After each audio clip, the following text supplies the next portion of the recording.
As said in the previous video, we would get a producer letter Volume 2 this week, and apparently that's today. So let's take a look at this new producer letter and see what Kitamori has to say to us for the upcoming development of Vanguard Overdress.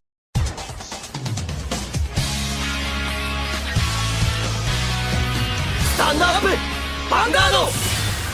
Hey Cardfighters, welcome back to another producer letter read-along video. We did one I think 2, maybe 3 months ago when it released the first volume, and today we finally got the second volume where Kitamori expressed his opinions, his thoughts, as well as the design philosophies that Bushiroad is taking for the upcoming development of Vanguard Overdress. Now, as you might have noticed, there's a lot of news coming out this week, as we already did 2 separate Cardfight updates. Then we have this video today where we have even more information, and there is another Cardfight update planned later this weekend where we take a look at all the reveals from the Card of the Day reveals, as there's still a lot of interesting things to talk about. And this really showcases how things are starting to ramp up again with Overdress, as there's a lot of exciting stuff on the horizon, and this is just the start of everything. But with all that fluff out of the way, let's take a look at this producer letter to get a better insight of what's happening on the upper echelon of Bushiroad and see what type of direction Bushiroad is taking, and if they're watching and reading to our feedback from the last couple of months or weeks. So here we have the Vanguard producer letter volume 2.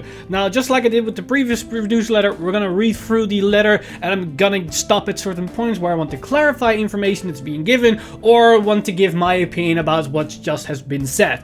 Now, I'm also not going to read every single sentence because there are certain things that are just redundant, we already know, or they're addressing certain aspects that don't really apply to you guys that are watching this video, that are basically my viewer base, as some things are very specific that don't really apply to us. Now, Kitamori starts this producer letter with the opening sentence: "Hello to all Vanguard fans from around the world. This is Kitamori, the Vanguard Project's general producer." Hey Kitamori, I'm Mr. Timely, the executive producer of the Vanguard Insider channel. The response to my first producer's letter was greater than I ever anticipated, and since then I've been receiving comments and questions from all over the world. Thank you so much to everyone who has shared their thoughts and opinions. I will be making great use of your feedback moving forward. This is great to know that they're still applying and seeing our feedback and reacting to it as we're going forward. And it's very great to see that the feedback from the first producer letter was good, because I'm a fan of this, and just like I explained in the previous video, I want to see this going more and more and more. Now then, the first big segment that they start off is they're talking about the starter decks, so let's go over what they have to say about the starter decks and their releases. First off, on behalf of the project, I would like to thank you for following us to bring Overdress to the world. I would like to thank everyone who watches this series around the world, everyone who enjoys the TCG and digital version of Vanguard, and everyone involved in supporting the project. The Cardfight Vanguard Overdress animation began airing in April, and the Japanese version of the 5 starter decks and the first booster pack of the card game were released in April, followed by the English version in May. Although the response has varied by region, the game has been well received around the world. We thank everyone for their support. Of course, we've seen all the posts on social media. There might be some delays here and there, but so far the response has been really great. Among the many concerns we've received about the old Vanguard TCG products, the most common were that the game exceeded too much power creep. That's a big one. And that the new products were too short-lived. Again, a very big thing to point out. In light of these comments, Overdress has changed the game system from a clan-based system to a nation-based system, and the first booster pack and 5 starter decks have been created with a focus on introducing new players to the game and as examples of our new standard products. What they potentially say here is that what we've seen with the starter deck and set 1 is the new standard going forward. If that is exactly what they're meaning with this, I am all for it, because the level of quality is insanely high. So if they're gonna keep this moving forward, then Overdress, or Vanguard as a whole, is in a very good position. And with the releases and reveals that we saw for set 2, it looks to be very similar. Of course, there are some cards that might look stronger, but until we see the entire set, I'm fairly optimistic that this is going to be a thing, at least for a couple of sets moving forward. As far as the production of the animation goes, we have already announced Season 1 and Season 2 of Overdress. Until we draw closer to the release of Season 3, which hasn't officially been confirmed, but this basically tells us that next year we're gonna get this season 3. We do not intend to add any new over triggers other than the 5 of each great nation that were introduced in the first booster pack, Godoi Seiki no Reimei, Genesis of the 5 Greats. Sentinels, also known as Perfect Guard cards, will receive the same treatment, and we do not intend to release any new Sentinels until further down the line, although we will release different versions of the already existing cards with alternate art or alternate foiling, etc. The management team's intentions is from the main units and triggers used by the main characters in the animation to continue to be an important part of deck building. So this once again confirms that over triggers and perfect guards won't be reprinted for at least a year, or at very least perfect guards might get a different type of speed treatment or whatever, but we're not gonna get new versions of those cards. So if you can get those cards, get them right now, because they're probably at their cheapest until we might get a certain reprint of those PGs as they're hinting towards with the alternate foiling of alternate arts, which is a very exciting thing that they tease here a little bit. Then, of course, they also once again explains that the main units of the starter decks and the main units of the set 1 decks are going to get supported over the year. So once again, you need to have those cards as soon as possible when they're at their lowest value, which will be around when the main bulk of the support is being shipped out to everybody in the world. And then of course there's emphasis with the next part. Even after the second season of Cardfight Vanguard Overdress begins airing, which is going to be the season in the fall, the 5 starter decks and the first booster pack, Godai Seiki no Reimi, Genesis of the 5 Greats, are intended to be the most important and basic products for getting into Overdress series card fights. We hope you will enjoy them. So there once again emphasis, the right lines, over triggers, perfect guards are going to be very important, and you should get them as soon as possible. Now they have confirmed there are going to be a second printing of these sets, the starter decks and set 1, later in the summer. So that's already a good sign that this is basically Vanguard Overdress core set, our basic foundation. So if they keep reprinting this stuff, that's a good sign, as that will also keep the barrier of entry at a minimal. And then in the latter part of this segment, they addresses the delay issues. The Overdress series has launched during the period where it's difficult to get together with others, which we believe is the most important and fun part of enjoying card games. We are continuing to adapt this to this landscape through trial and error, and we appreciate all the feedback we have received during this period. We ask for your support as we continue to develop and improve, and would like to apologize for the delay in the deliveries of the English version of this product to some regions due to logistic issues. So keep in mind, some of these logistic issues are beyond Bushiroad's thing, because once they ship those products out, it's up to the delivery companies to get this thing on the destination. So if something happens there and they leave it in those warehouse or something, it's not really anything they can do about. So it's a bummer that this happened, but it's also to be expected. Like, look at what happened with the Digimon TCG. Like, that was even worse of a mess. So count yourself lucky here. But then we get to the second part of the producer letter, and they talk about the controversial thing, the encounter cards. And this is kind of interesting because I made a specific video earlier this week that will be released later this week, that I talk about the concept of encounter cards and the potential of those cards and what's going to happen in Overdress potentially. And they confirm this even more here, but more on that later. So we begin with the sentence. At the Bushiroad TCG Strategy Conference held on May 12th, we announced the second booster pack, Densetsu no Kaiko, a brush with the legends, and received a variety of opinions from around the world regarding to the existence of encounter cards. Prior to the presentation, we published the series story titled The Elderly Densetsu no Kaiko on the written work sites, aka the lore website. A description in the stories brushes with the ancient legendary beings, which were made manifest by certain artifacts, are called encounters. And we have established a new reading site and have published a chronology of setting. We are currently focusing on systematic storytelling based on the historical continuity of Planet Krei and its various settings. The most common question we have received is, why did you make encounter cards? And the answer is, we wanted to perceive the setting and historical continuity of Planet Krei. So basically what they talk about is that they want to have a reason to get Overlord and Phantom Blaster Dragon into Overdress without breaking the concept of the story they're telling, because it's 3,000 years in the future. So you need to make some type of way that those units could enter our reality. And these encounter cards are basically that concept, that MacGyver device or something like that, that basically allows you to do something. That's what encounter cards are. It is our intention to continue employ to help the original author Akira Ito and the creator of the clan setting Satoshi Nakamura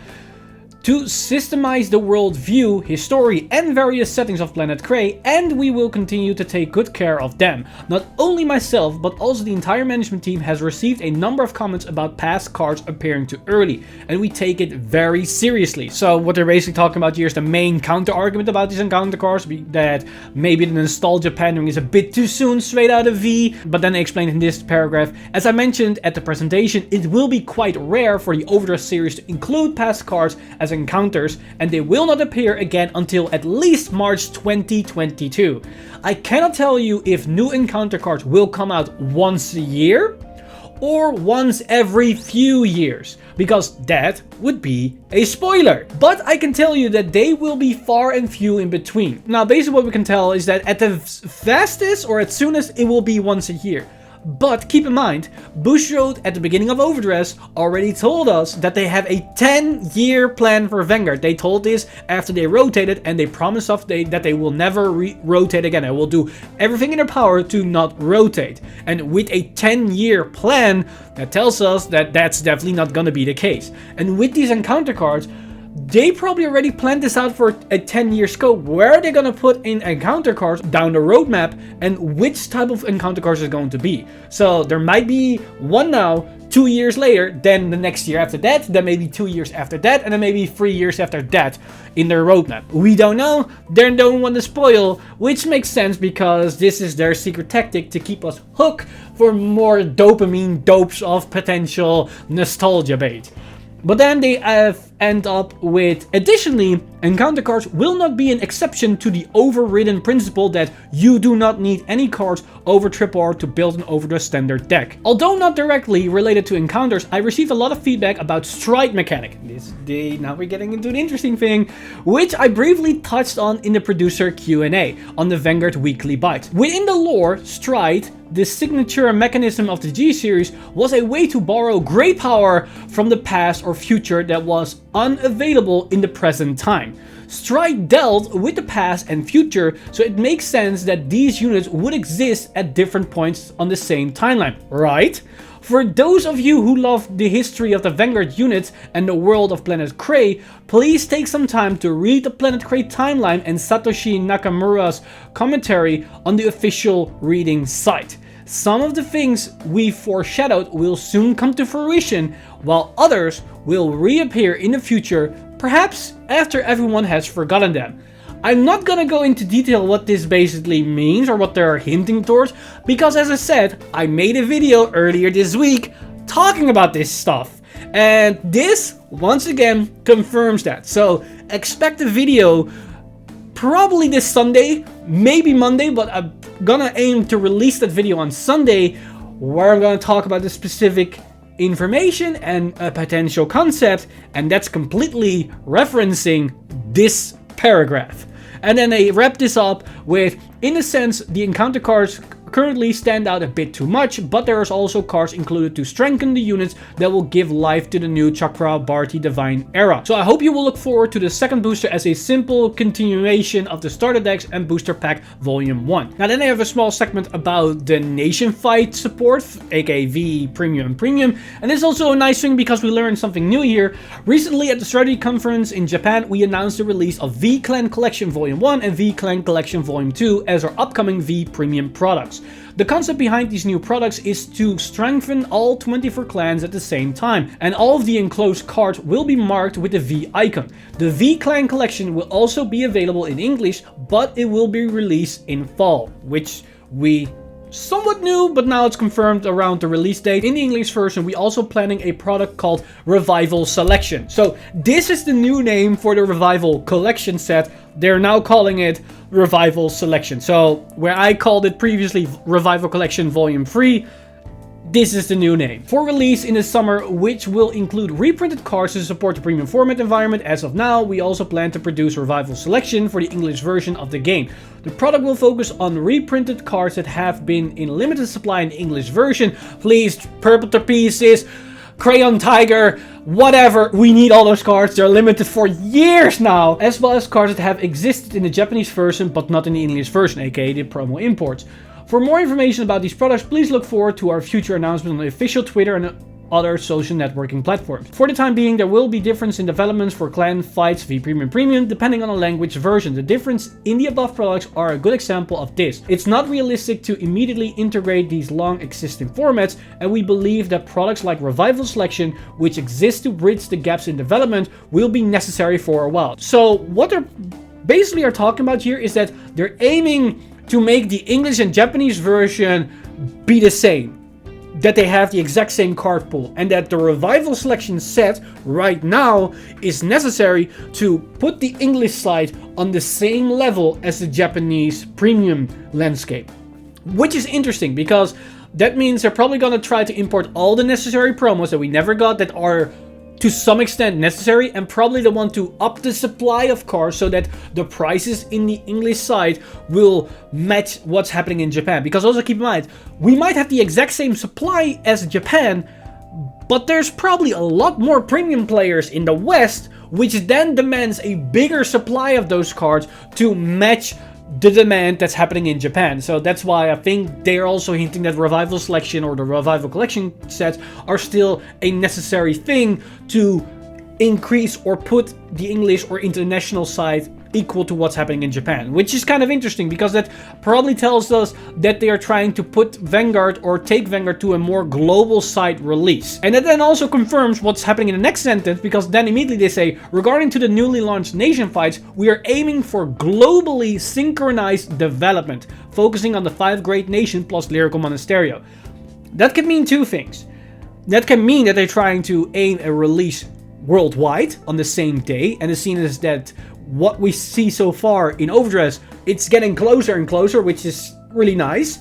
But on top of that, that could also mean that they want to get rid of Japanese exclusive promos and then always release it to the English side as soon as possible, which is also, again, a great thing. So if it's one of the two, it's already great. If it's both, it's pretty insane, because I really want to get a worldwide release on the same day, or maybe at the same week, to make things not be a bit too ridiculous. So who knows if that ever will happen. But then we get to another thing that's nice, because they finally released the English schedule. As we can see here, this is our schedule. So most of this we already knew, but as I just explained, as you can see, the booster pack 4 is in January, where it for Japan is in December. Again, a 1 month gap. We don't have an official release date so far, but it's somewhere around here. What we can also see here is that Revival Selection will be on September the 3rd.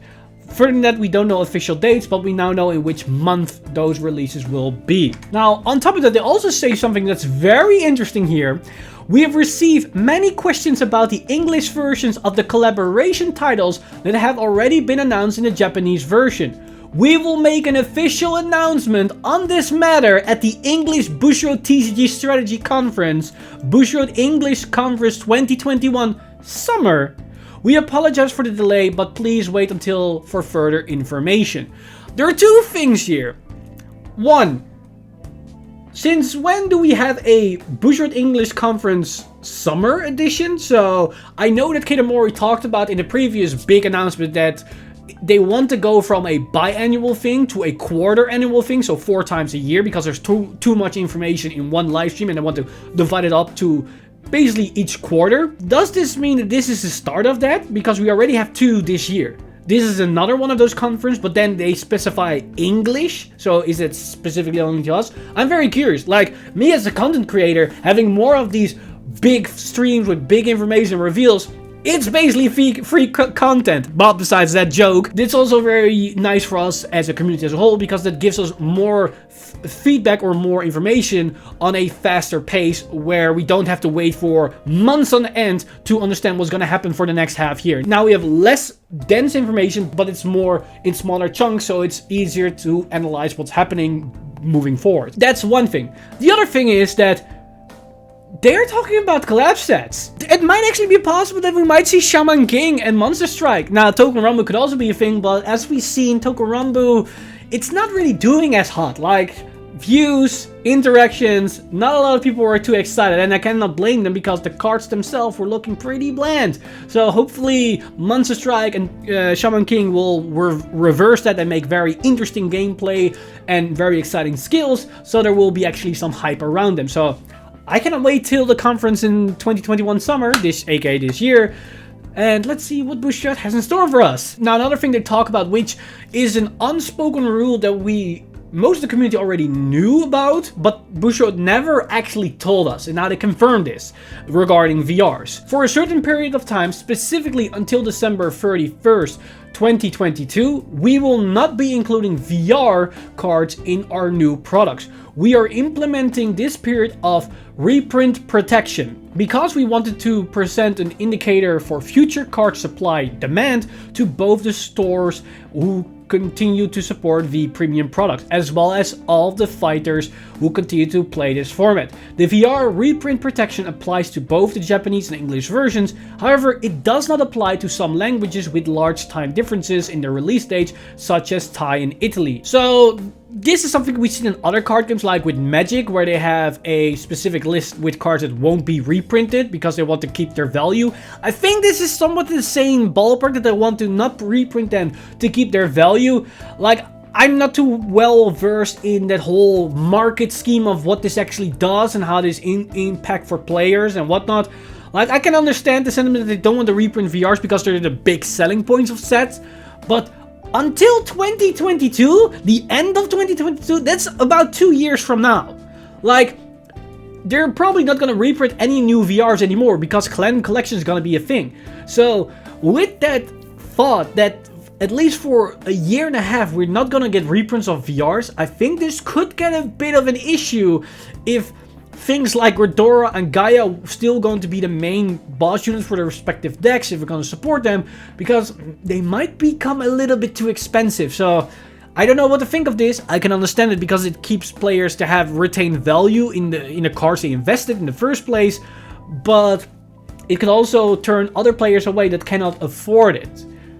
But it's all pure speculation from this point onward. Like, we already knew this was a thing, and now they confirm it, and now they put at least a date to it. So there's a possibility that maybe in 2023 or 2024, they're gonna reprint VRs. Now, depending on which VRs, it could actually matter or not, because if they're gonna reprint King of Knights Alfred, yeah, I don't think anybody cares for that, so yeah. And then we have this small part where they talk a bit about the Japanese development and how they're not trying to neglect the Japanese side, because as we all know, with Keita Mori now stepping up as the helmsman for the Vanguard development, there's a lot more push on the global side of the community.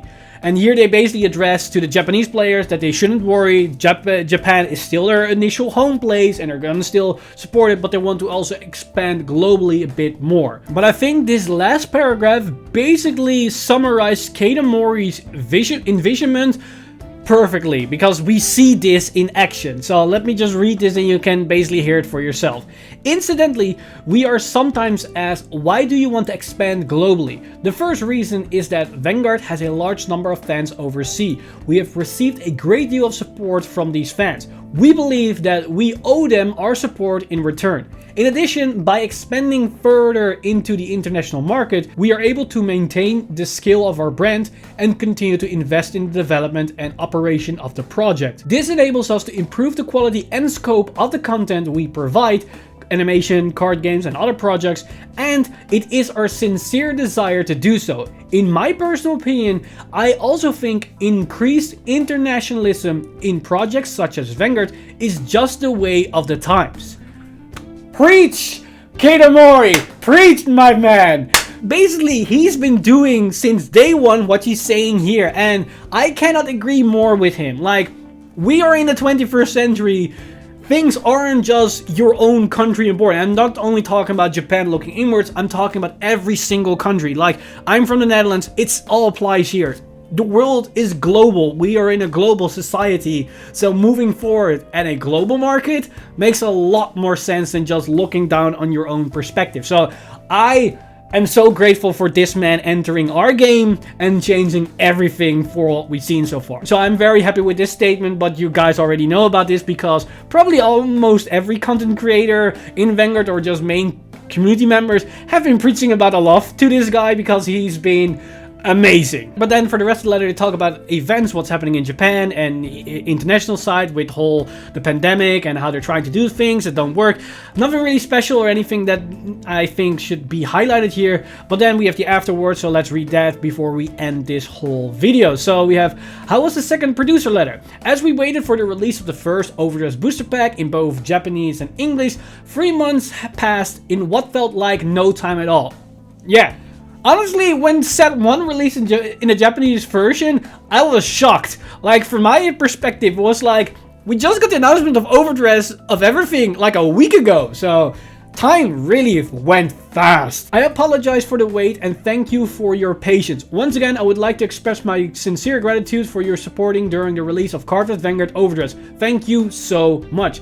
I hope you will continue to support Vanguard. I look forward to receiving your comments, questions, criticisms, encouragement, and anything else you would like to share. Well, the only thing that I want to share at this particular moment to you, Katamori, is thank you very much to the bottom of my heart, and probably will speak for a lot of Cardfight Vanguards. We appreciate all the work you're doing for us, and I cannot wait to see what you're going to bring forth to Vanguard and what's the next chapter for this game that's now possible with you and your production team and anybody that's working on Overdress right now, as things are looking very bright, and I cannot wait what's gonna happen next and what set 3, set 4, set 5, season 3, season 4, anything else has in store for us. And with that, this basically also concludes this producer letter. I want to thank you guys for watching this.